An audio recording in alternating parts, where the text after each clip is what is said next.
having a challenge deciding exactly what to put in this because I wanted you to have some polemics training, but really we don't have a lot of time for it. But at least this will give you principles for it, and I think I can give you one or two polemic things. And let's talk about what is polemics. So we are going to learn now what we call SWAP. It's streetwise apologetics and polemics. And in English, in America, streetwise means practical. It's like not ivory tower, it's everyday. And I say it's for poor listeners because what we find is that Muslims love to talk about religion. They're not like the average American, which is good in that way. But then they like to talk about religion because they've been told they're the final and the best, and their university where high school Jews are elementary school. So they feel they're entitled to the floor. So we have to be very practical, and that's what we're teaching, is practical tips. Now, we talked about Bill Bridges' Share Truth, Challenge Islam, and what this lesson does is actually bridge, to use that word again. It goes between sharing truth and challenging Islam, because these principles you use for both apologetics, which is sharing truth, and challenging Islam, which in a way is sharing truth too. So the goal of this lesson is to learn how to give clear and simple answers and presentations, not complex things. So in this particular lesson, you're not going to necessarily learn answers to specific challenges. You did learn that in the Big Five lecture, which if our viewers haven't seen, Big Four. Be sure to watch the Big Four. Those are the four main objections, and we use these principles in it. But these principles are used in all of our apologetics and polemics. So that's what makes it different than most of the apologetic lectures you will go to see, which are from people who have an hour to defend something or give you a presentation. I don't think one person in this room or online is going to have that platform. We just don't. But we want average Christians to be able to reach out and to share apologetics and polemics, but they need to know how to do it on their terms, not on the terms of a really famous apologist that has millions of followers. So for our outline, we're going to talk about definitions, goals, clear and simple, guidelines, tactics, techniques, and some usage. A couple of times during this course, you will hear about apologetics being defending the faith, and polemics being pointing out to problems in other faiths. And we use 1 Peter 3:15 as a guide. We did read that the other day. But we need to be ready to give an answer about why we have hope. So we were trying to teach you a clear and simple style. Professional debaters, as it says, they do get a long time. How much will you get? A couple of sentences, if you're lucky. Very rarely will you have a long period of time. If you do, we'd like you to share the path of the prophets. But as far as answering questions or challenging them, you'll have very little time. So what is the goal of apologetics and polemics? Does this make sense to you? Has anybody ever thought of what the goal is? Why are we defending the gospel and pointing out problems with other faiths? Well, I think it's this. It says right there, we want to remove the stumbling blocks and the strongholds that keep them from the gospel. These are things that keep them from understanding it with the head needs and sometimes with the heart needs. Because our strategy is to keep the main thing the main thing. Again, we need to be aware. We can't go down rabbit holes too long. Like we talked yesterday, don't argue about Ishmael or Isaac being the sacrifice. Talk about the symbolism of the sacrifice. Keep the main thing the main thing. So here's a definition that some of you may know from military training or from speaking or communications or anything. It's strategy and tactics. So your strategy is the plan that you have to achieve your goal. And tactics are the actions that you take to achieve the goal. So we talked about our goal being what? Being to remove the stumbling blocks. Yes. So that's our goal. And our strategy is our plan to do that. And today we're going to talk about some tactics that you can use that help you reach that goal. And in fact, some of these are techniques that you can use. Our strategy is to follow Jesus. You heard that in the Salt Shaker. We're trying to use Jesus' style of sharing kingdom truth with people. Well, we also try to do that in our apologetics and polemics. He's our example in everything. Remember that his style fit the person, or here we see with the child, or with the Pharisees, or the women at the well. He varied it depending on who he was with. So keep that in mind as part of your awareness. And also, his lessons were his comments were powerful. They were often short and they silenced his enemies.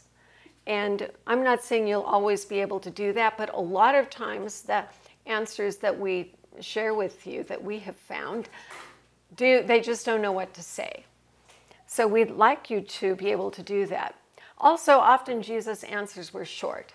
Now we know that most likely Jesus' lessons were cut down and they're not putting, the whole hour sermon in the Bible. But he did say a lot of short, sharp, shock things that we want to share with you.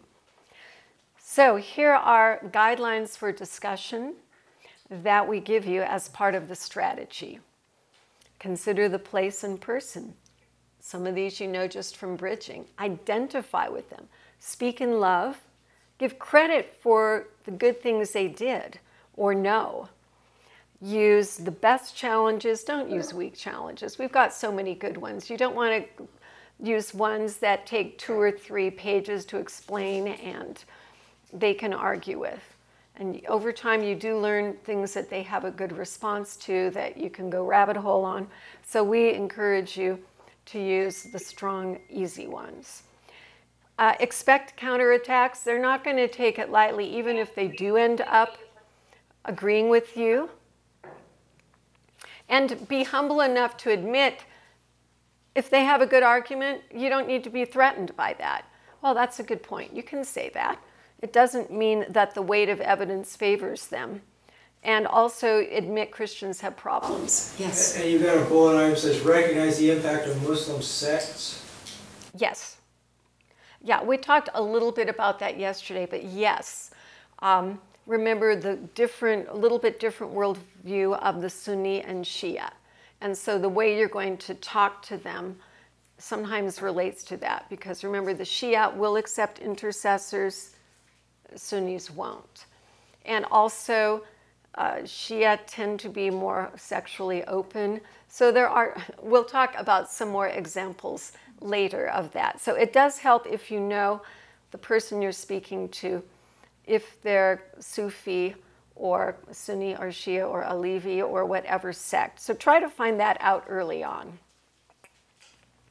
The place you are really does matter. Are you on the street? Are you at campus or a mosque or in a debate? Because your answers and the situation will be different. Just like we talked about with building bridges. The same thing with defending the gospel and also challenging others. So now we're going to talk about some tactics you can use. I call this the tactic train. What are actual things you can do that will help you get the message across? And we have some little sayings that part of we're trying to make things easy, like remember Esther, the Esther Bridge, or these little sayings that in a way, it's stupid, but how many of you remember stupid little ditties from your childhood that made a, sometimes you don't even want to remember them, but they made an impact. Lose its flavor on the bedpost. On the bedpost over. Can't get it out. Just can't. Anybody else got a funny one from their childhood? You just, these little ditties, I tell you. So, sit tight, earn the right. It's easy to remember. And what that means is you ask questions, you wait patiently. You don't get in there bulldozing on them. No, you're respecting them. You listen to what they say. You learn about them. And your time will come. Don't panic. Your time will come. Hang loose, you're the caboose. That's what that means. Just relax. You can be the last. And what I say is I will listen to a Muslim preach at me for half an hour if I could get 5 minutes to preach or share the path of the prophets or something else good. So we can let them have the bulk of the time, but sooner or later, they're going to realize that they need to let you have a turn. So good news, bad news. The good news, as I mentioned, is Muslims like talking about religion. The bad news is Muslims like talking about religion. So that's why you have to hang loose. I'm glad. Apparently you know what I'm saying from experience. Yeah.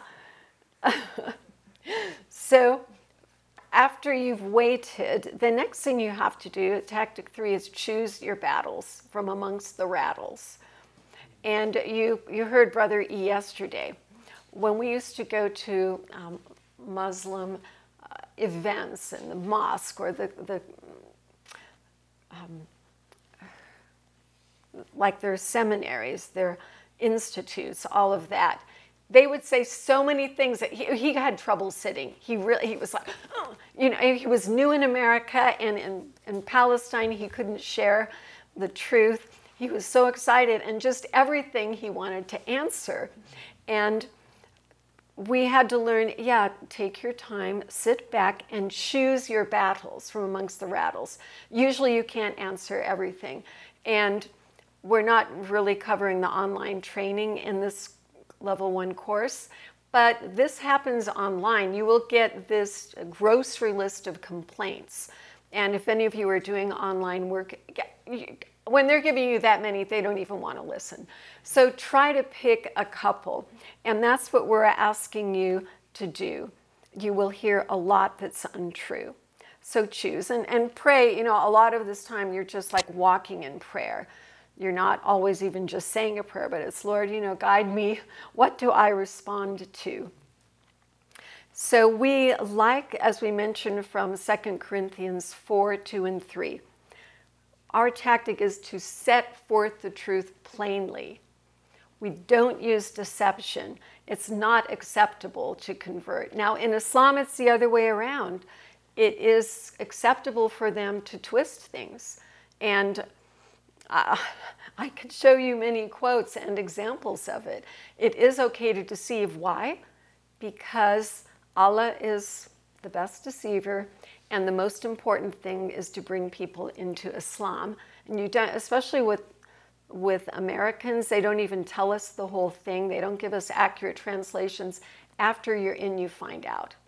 And I can give you an example of a black convert to Islam that I spoke to at UCSF. And when I said to him, well, you know, Islam teaches that if you leave now, you must be killed. And he was shocked. So they don't teach them the whole thing. They just try to get them to the point of Muhammad was a great man, say the Shahada, and you don't have to figure out the Trinity. And anyway, we don't use deception, okay? So number 5, your tactic is to ignore the insults. Ignore them. Not easy. It's like you have to put up that shield to, like we said yesterday, you know, expect ugly stuff is going to happen. Doesn't mean you like it. There's a famous song that said, being used to trouble I anticipated, all the same I hate it. So yeah, it's going to happen. It doesn't mean you like it, but you accept it. And literally, they will say things, lies about you, whatever. insults and insult Jesus, which is hard to take, or insult the true Jesus. But remember, it's not about you, it's about them. It's coming out of them. Just like so many insults and bad behaviors, it's because of the person generating it. So remember, you don't have time for the pain. You're focused on helping them understand. So speak patiently and return good for evil, like we've been told to do. And here are the verses. So here is another technique on the train, which is less is more. Any of you who've studied writing, I've taken writing classes, and I don't know if any of you have, but there's something they teach you in public speaking and writing. Less is more. Now, it's nice that you're all polite. Nobody laughed at me because I give you more, and probably that's less, what with all the material you're getting. But the idea is to be as concise as you can, because if you can say it shorter, in fewer words, it's more powerful. And that fits with what we're trying to do. We're trying to give you short, sharp shock. Father Zechariah Abuna Zakaria, who's a Coptic priest, has a great story about, although he's still in Coptic Orthodox, how he had like a spiritual born-again experience. And he is one of the first people, probably the first, who got on TV and exposed Islam. And within a few years, within like maybe 5 years, 2 million Egyptians had left Islam because of how he exposed it. And he trained me in some of my apologetics and polemic style. He did tell me that, because I know he was really harsh, but he told me, Cynthia, yes, when I present, I like to do short, sharp shock. But what I'm presenting on my television platform impersonally is different than the way I speak to people one-on-one. So, and you can still be short, sharp shock, but the kind of ridicule that a lot of the most famous polemicists do, I can tell you their names off camera, but it's a little different style than you will use in person. But you still want to do short, sharp shock to be powerful. So when possible, answer with only one Bible verse or one Bible thought. And I think this is so important. Like if you're talking about Trinity or whatever, if you start jumping pages in the Bible, you're going to lose them. You've got to keep it focused, sort of like the salt shaker. It's got to be short, it's got to be good. So, example, Jesus claiming to be God. If they ask you, well, Jesus never said he was God. They will tell you this all the time. It's bogus. You get out the Bible, and what I love to do is use 1 or 3 of the Gospels under oath. Jesus said he was a son of God. So here's one example, 2270. He said son of God, which meant God in human flesh. He did say that, and he said it under oath. That's much more powerful than just what they want us to say, oh, I am God, worship me. That's what they say. If Jesus says that, then I will worship him. But any loony person can say that. But under oath, before death, Jesus said that, which is so strong. And then in John 5, which is my favorite apologetic, I hope we get to. If not, ask me later off screen. But John 5 is my favorite, and he does say that they tried to kill him for claiming to be God there. So every gospel does say that, but they will try to flim-flam you that it doesn't. Believe me, that happens. So as you learned yesterday with our training on just bridges, we try to be practical, not theological. Like when we spoke about the Big Four, the Trinity, all of that. The theological explanations are too confusing for them. Most Christians don't even understand them. So you want to use simple and with illustrations when you can, because they make the point obvious. Turnaround, I love. Try to find a different way to use it. We talked about that with some of the Big Four yesterday. If they say something negative, you flip it into positive. It really shocks people. Okay, so if they say, the Bible wasn't, Jesus didn't bring the Bible. Well, usually, actually, Muslims think he did bring the Injil. But the really knowledgeable ones that are debaters will tell you, oh, it was written late. Then you flip it, like we learned yesterday. That's because the Old Testament was so clear they didn't need it until the apostles were disappearing. You flip any negative, like when they say, God wouldn't become a man, that's too degrading. You flip it. Yeah, you're right, it's degrading. That's why we love him so much for that. You see, so try to take every accusation and flip it. Don't let it intimidate you. You turn it into something positive. Another tactic is to predict and diffuse conflicts. And this gets easier as you've done it a lot. But when you know there's going to be a problem coming up, you try to prevent it. So for example, don't mention Isaac or Ishmael if you can avoid it. Avoid talking about the Prophet Muhammad.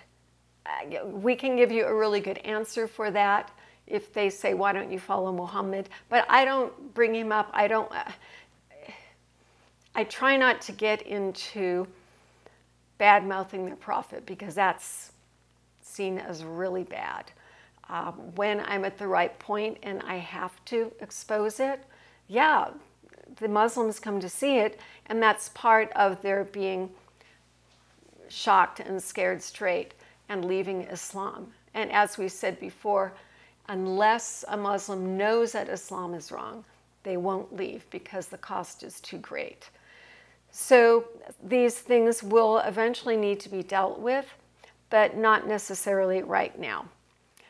So as far as the Lamb of God versus the Son of God, remember it's easier to talk about Lamb of God than the cross, the sacrifice. You're not denying the cross, you will get there. But if you mention it first thing, and the word Son of God first thing, they're not going to listen. It's like Elijah told you yesterday.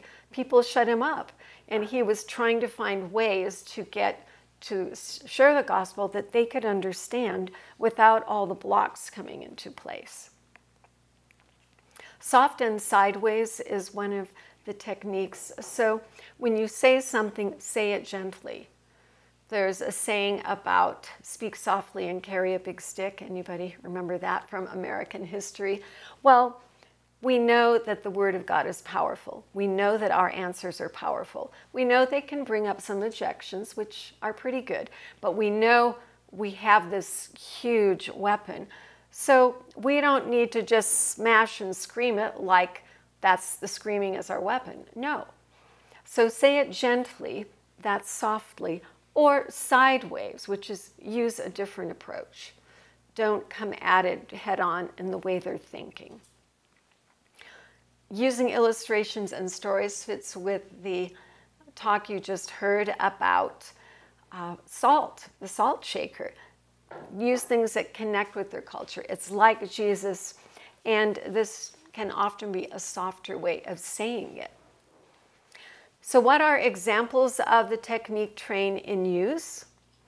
Well, the Path of the Prophets, which you've learned, and the Big Four, which you've learned. Those all involve these soft and sideways techniques, trying to be efficient, short, sharp shock, say a little thing that will push a button, all of that. Those are designed around this. So using apologetics and polemics, it's like we are telling you in other classes, like Path of the Prophets, it's better to use what you know, even if it's a little, than to know a lot and not use it. Because then what good is it? So use your talents skillfully. We've already been through the SWAP, the Streetwise Apologetics and Polemics. We've done defending the Big Four, but we want to give you a few challenges. And this lesson is based on the practical tips and the SWAP training, Streetwise Apologetics training that you've had. Reminder, apologetics is defending the faith, but right now we're going to point to problems in Islam, which is under the Challenge Islam category of our 3 categories of our manifesto in Palm Project. So what is the point of polemics? It's not to put other people down and make us feel better. No, it's to open their eyes to the truth and to see the dark things that are in their faith. It's not to prove that we're right or better. So today's goals, we're going to skip some of this because I want to go to some specific challenges. And to let you know, there are some people that say, oh, it never does any good to argue Islam. That's a total lie. As I told you, they need to know it's wrong, but at the right time, in the right way. 1 Corinthians 5:11 says, have nothing to do with those fruitless deeds of darkness. Sometimes it's not even good to think about them, but you should show what they really are like. So this is one of our Bible verses for polemics. And when we do that, we give Muslims the courage to leave. And not only that, we help redeem their culture when they learn that something is bad. Like with wife burning in India. When they finally learned that was bad, it changed it. And that stopped happening anymore. This is what Brother E told us, that it's so difficult. Sometime they have to know they're wrong. These are 3 examples of cases where knowing they were wrong did make a difference. Nabil Qureshi, a lot of you have heard him speak. In fact, I met Jasvir at one of his conferences. And here's a student, Middle Eastern student, left faith in Islam when she found out at age 14 what women's rights were. And she said, now we have no rights. And 2 Shiite students that I worked with, I gently opened their eyes through the teaching, the Shiite Hadith, what it says about women, and I let them take the book and read it themselves. And after that, it was a huge change. And they changed from the road of trying to convert me to actually investigating what's going on. Jesus is our example in polemics as well as everything else. And remember that we follow him, and we try to keep the main thing the main thing. So our main thing is that people will hear the gospel. We want to break down the stumbling blocks. The way we present the gospel to Muslims through the path of the prophets gets over stumbling blocks in that presentation.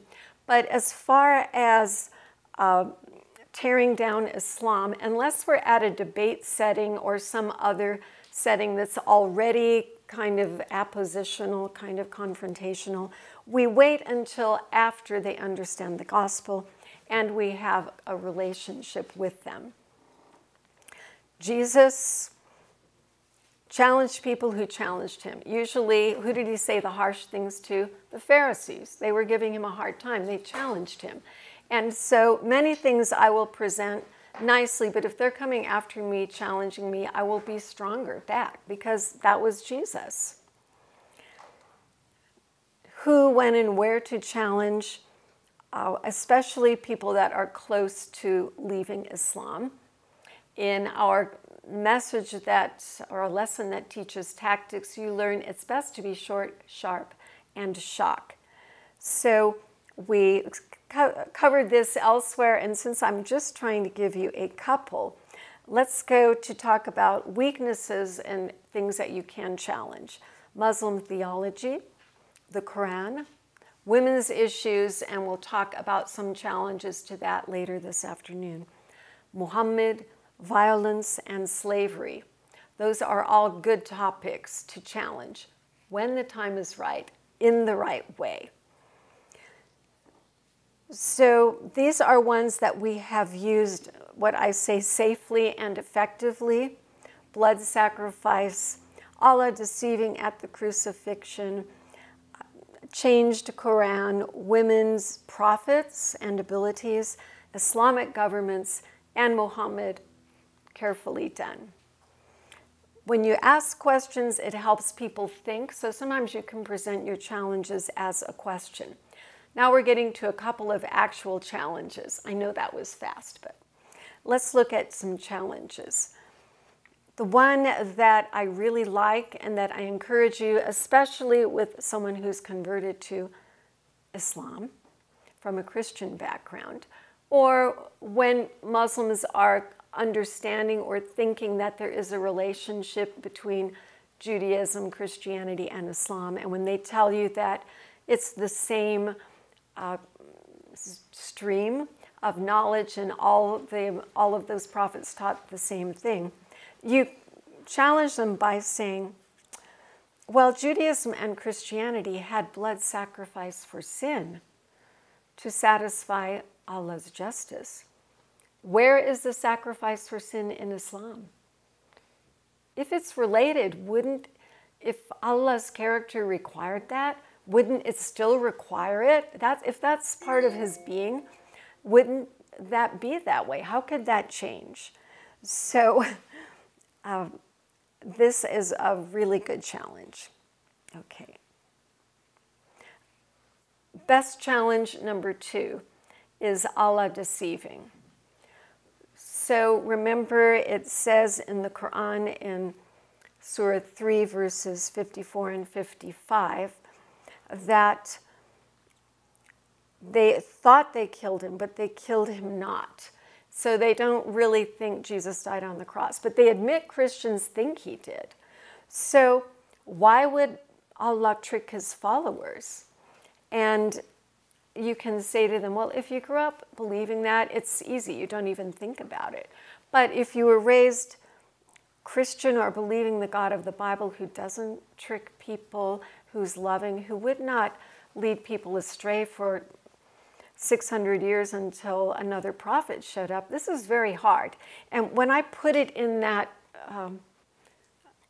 couch it in those terms, it's very easy for them to accept it, and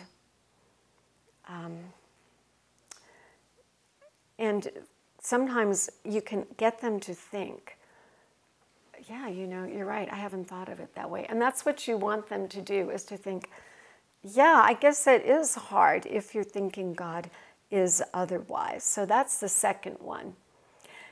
What I say about personalizing it, and Luke is supposed to be speaking on that soon in the PAT.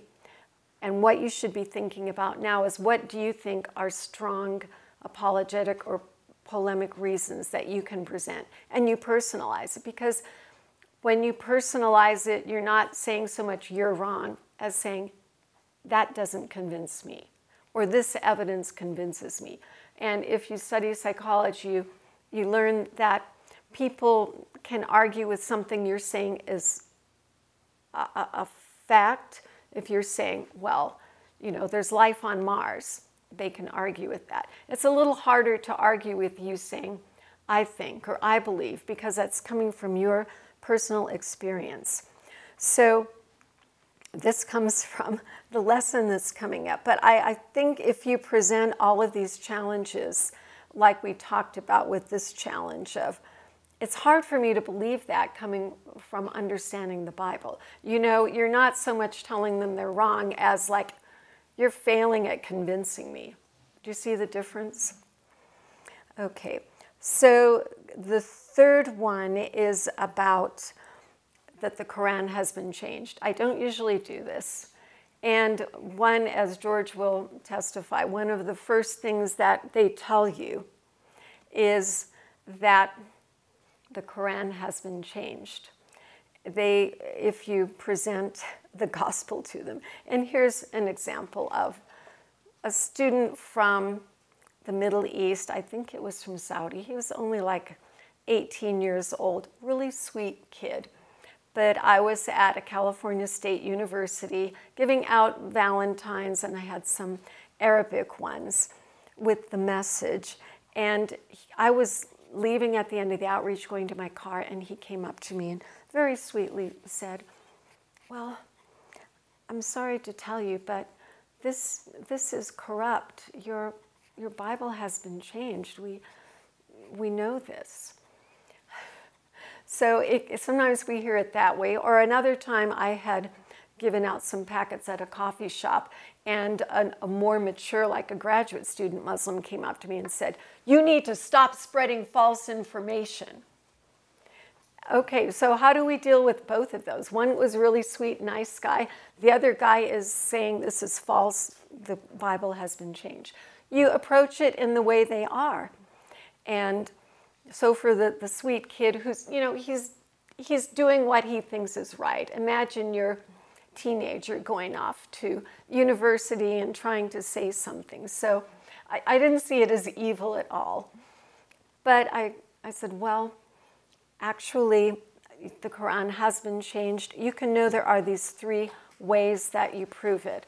I did bring a book of mine that I wrote based on changes in the Quran. It's the only book that shows it from the setting of a suspense novel. They call it a thriller. So that is one way that's been done. When that was written, it hadn't been exposed as much on the internet now. Now there's a lot of it out there. It's been put in the face of leaders so much that even Yasser Qadi, the top scholar basically in Islam in a large region, has said there are holes in the narrative because they've been telling Muslims for thousands of years. That's why the sweet boy said this to me and the harsh grad student, because they've been brainwashed. There are no changes in the Quran from the time of Muhammad. And that's just so totally wrong. The 3 ways we know it is the Islamic sources themselves. And I have big books of that. The original's bilingual English and Arabic, and I work with Arabic speakers on, being sure what it says. And they tell the story of how the Quran was developed. If you want to read it in an interesting way, yeah, in my book, but otherwise you can watch many on YouTube now.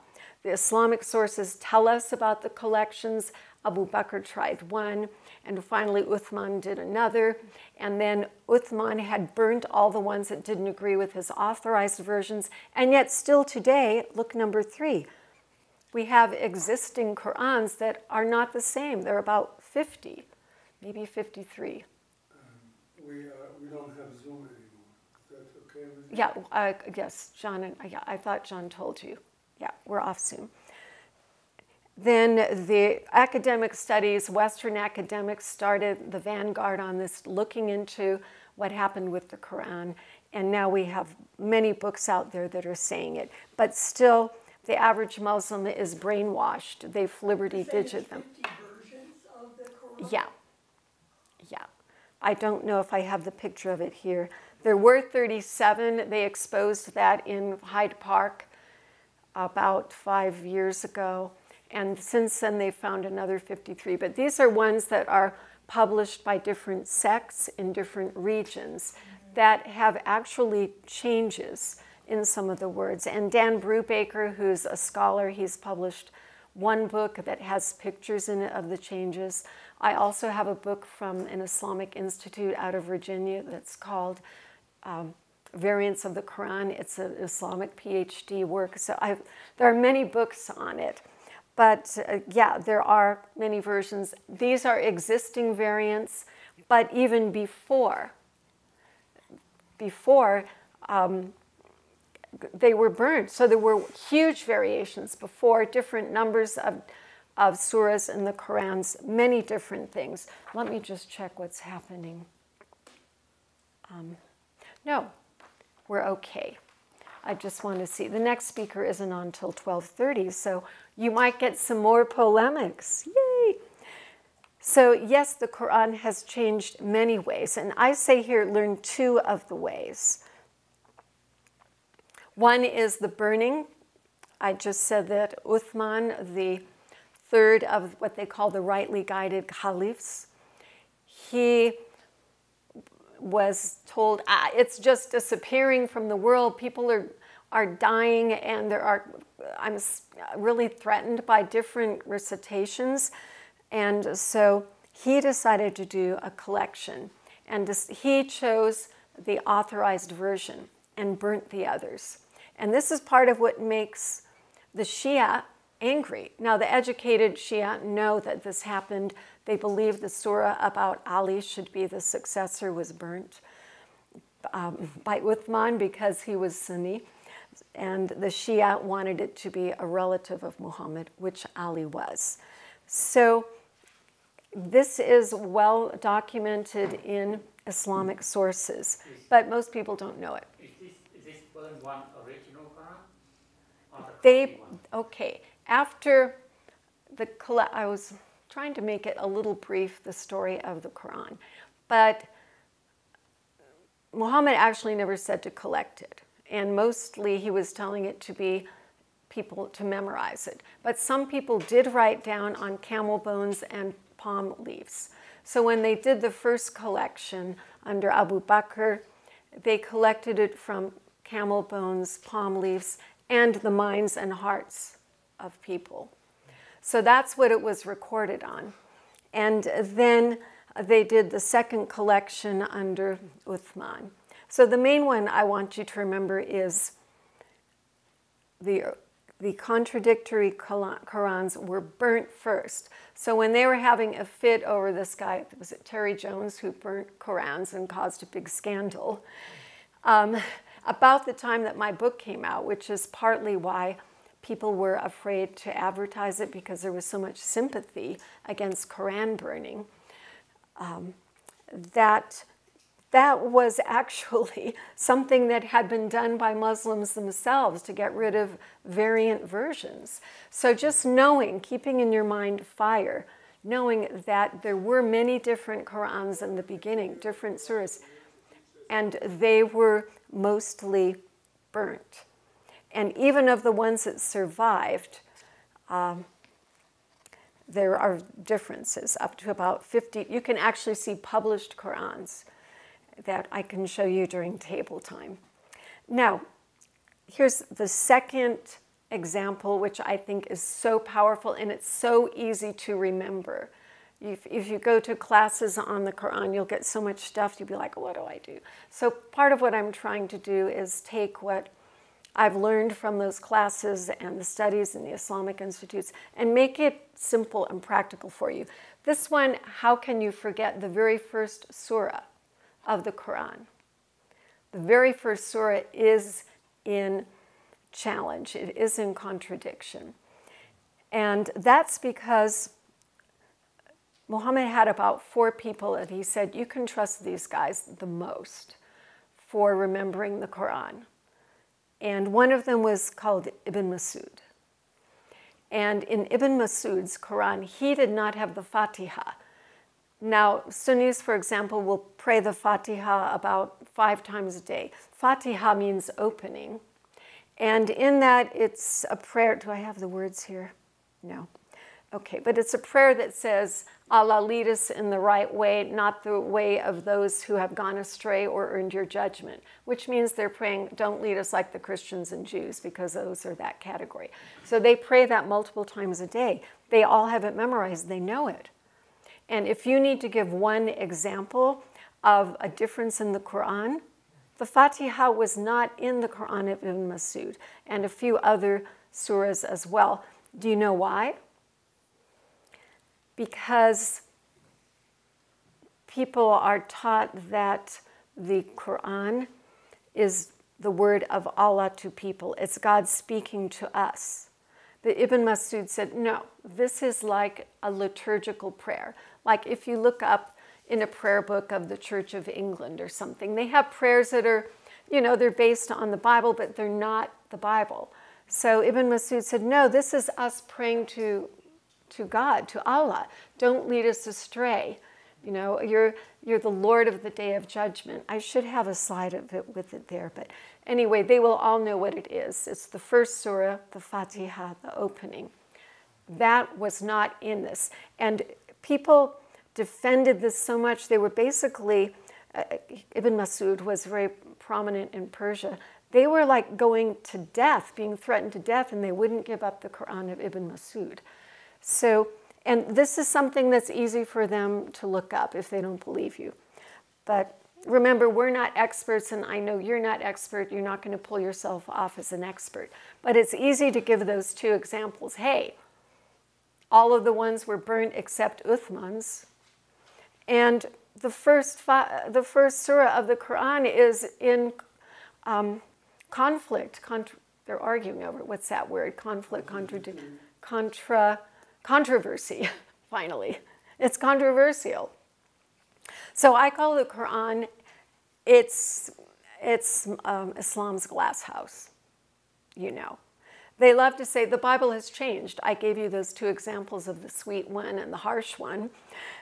But then you can nicely say, or if you feel like you need to respond to a Pharisee, you can say, actually, I'm sorry to tell you, but the Quran has changed more.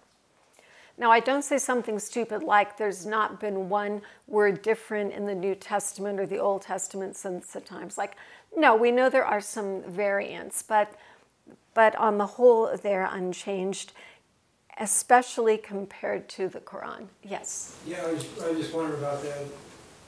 Have you ever heard of somebody going into a discussion of textual criticism saying, yeah, the Injil has been changed. Let's look at some of the variants. You know, going to John chapter 1, verse 18 and things like that. We don't go into it in detail, but what we try to take, again, all the negatives and surprise them by making it a positive. So what we say is, you know, we have ancient manuscripts. Ours were burnt too, but burnt by our enemies. So a lot of our original ones are gone. So what we've done is what is called textual criticism, and you can go into that discussion. And a lot of the ones that survive weren't necessarily by experts. They could have been, you know, personal copies, and people make copy errors, and a couple of sideline notes got incorporated. And you can say we use textual criticism to kind of work our way back. And then you can go into how much detail you want about it. But the point I would make from that is we've been doing that for hundreds of years with the Bible. And that's helped us assure the accuracy of our text. But Islam hasn't been doing that, and they're only very starting to do it now. Yeah, that was a question I had. The second question was, textual criticism is great because I used to be a land surveyor, and when you put a mark in the ground to mark the center of an intersection, it would be taken out by bulldozers and all when they were working. And so we would put reference points off on trees that would be pulled with tapes to reestablish that mark that was set there originally. And in the New Testament, we've got 4,500 Greek manuscripts and scads more that are in Syrian and a lot of other languages.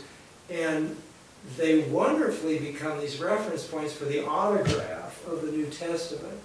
And so you've got this massive body of work that it's better than if we just had the autograph and nothing else. The fact that we've got all these copies from all these different locations that have slight differences that don't affect meaning is rich and powerful. And I suspect they have nothing like that. I suspect that there isn't really a textual criticism. No, that's what I'm saying, so you can flip that. Most of the people I speak with, I don't get into the down and dirty about the differences in the Bible. What I will say, which we can strongly say, is the message hasn't changed. And for us, it doesn't matter if there's a small variation. We can talk about what they are. But what I try to point out is the criterion from Islam is that you need to memorize and quote the Quran accurately according to the original as is inscribed on a tablet in heaven. So you've got a much bigger problem because you don't know if you're quoting the real Quran or not, because there are too many variants out there, and your salvation depends upon what you're quoting and the accent you're saying it in. So I bring it back to that kind of things. If they really want to know, yeah, as I say in some of our apologetics training, yeah, your general apologetics is helpful about, you know, the authority of the scriptures. But usually we're trying to make these other points. And if they really want us to go into it, we can. But I like to flip it back to them like, your standard is higher than ours. And for us, it doesn't have to be only in one language. The message is the same in any language. And there are very few variations, and we've worked them out through textual criticism, which you guys are barely starting. And now your experts are admitting that the Quran has changed and there are holes in the narrative and problems. So that's the way we look at it. Well, yeah, let's see if we can give you a couple more challenges before we move on. Challenge number 4 is Islamic governments. I gave you an example the other day of someone who had the illusion that if Islam were correctly practiced in a country, it would be like a paradise on earth.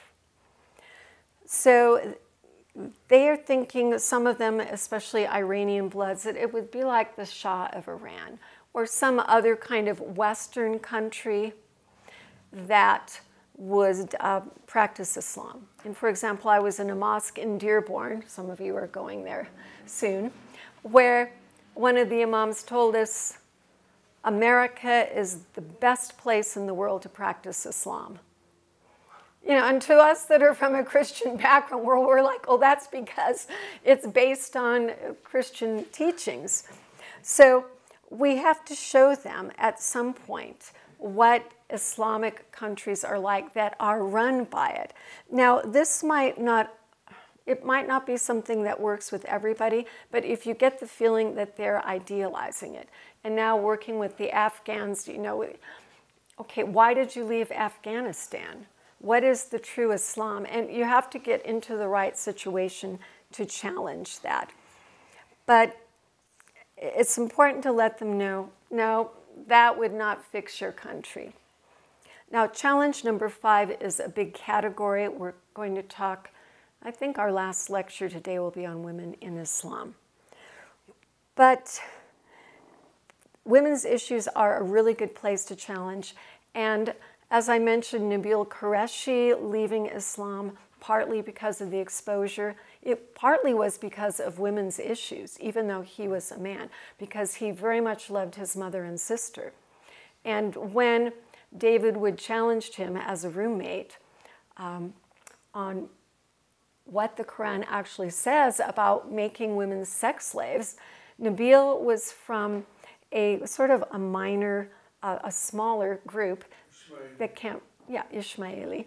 But these people are sometimes a little bit afraid, some Shia too, because they know the Sunni majority would like to wipe them out. And if they're attacked by Sunni, then their wives and daughters can become sex slaves. And when you feel a little bit vulnerable and you see that could happen, that is strong even for men. But what I found interestingly is that you can use women's issues in Islam as both a bridge and a challenge.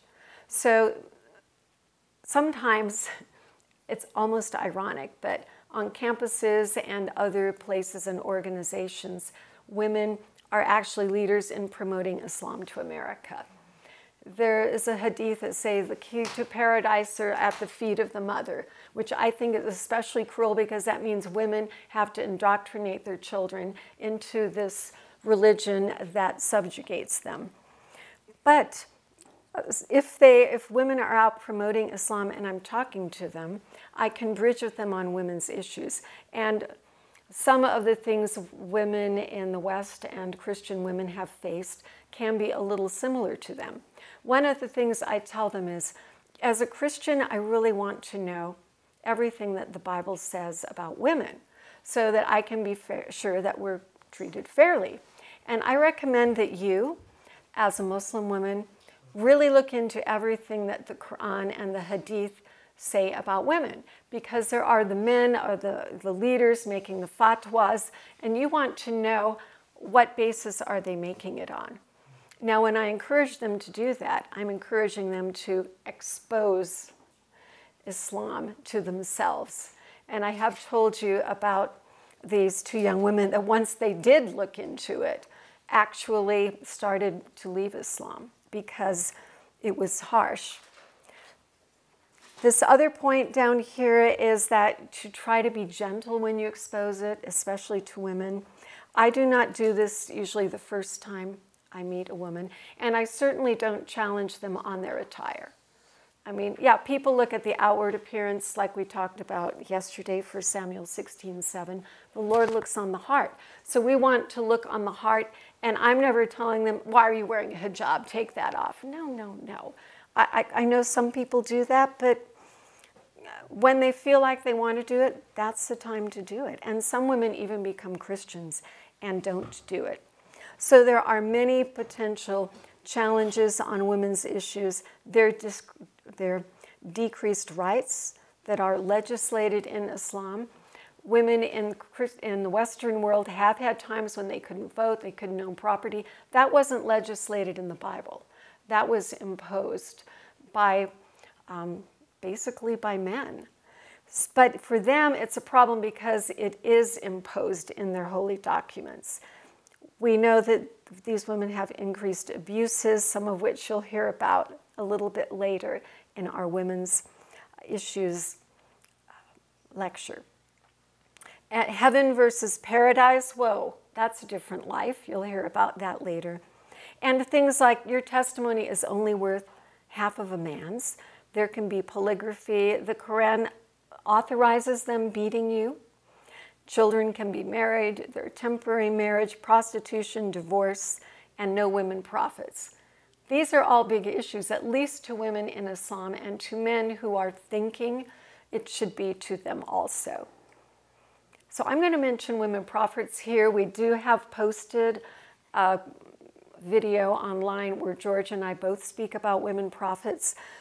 What happened is I was reading the Quran one time when I was studying with a student on my own. I was reading in Surah 16:43, and it says, "Before you were not all prophets sent men."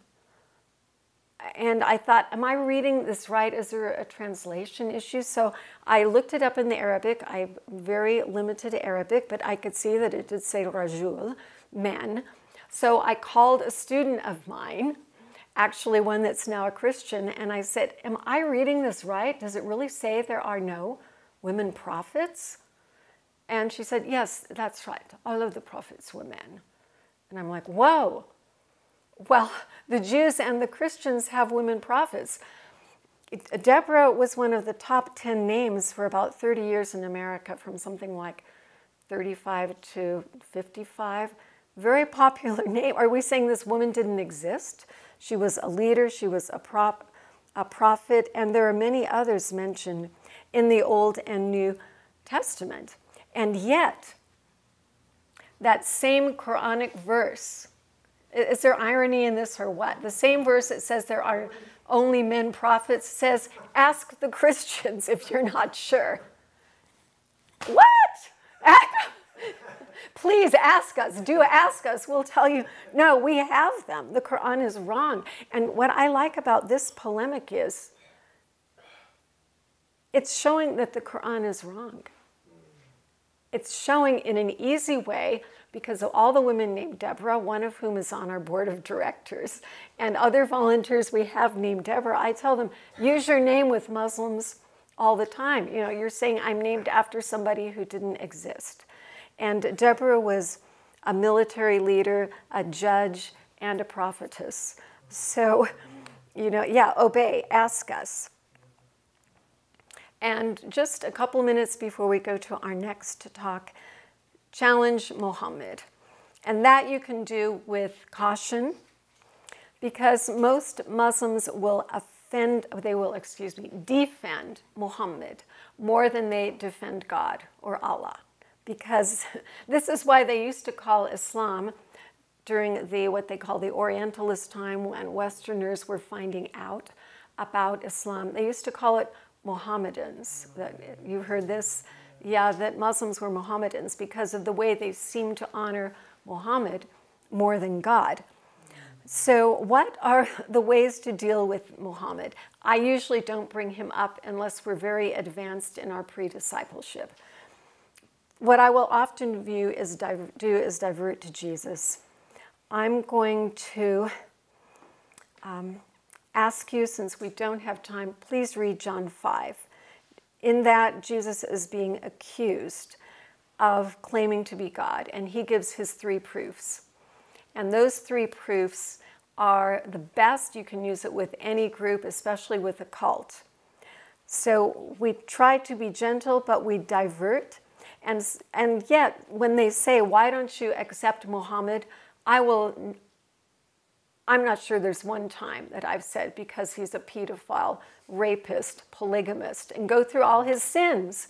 No, I divert to Jesus and say, well, the reason is I follow Jesus, and in John 5, he gave these 3 reasons that we should follow him.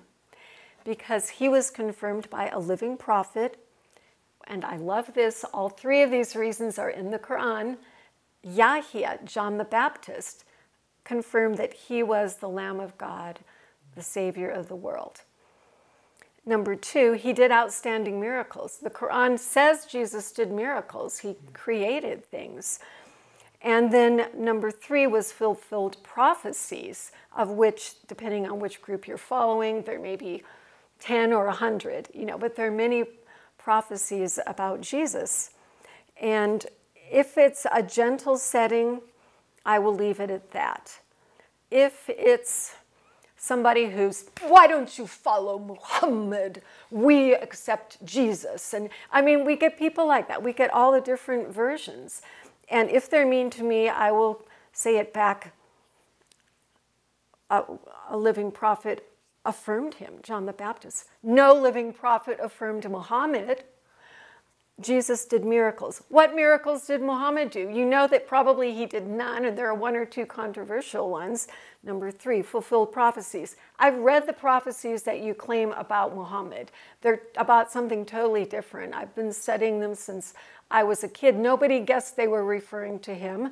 And in John 14 and 16, it's talking about the Holy Spirit. So you can do it nicely or harshly, depending, again, if you're with a Pharisaical sort of person or not. So what I'm going to do is end with that. We have multiple others we could do, but this is your level 1 training. So if there is a specific challenge you've had, or you want to make a challenge in a certain area, come to me in table time where we're going to work out all these different issues and labs, things we couldn't cover.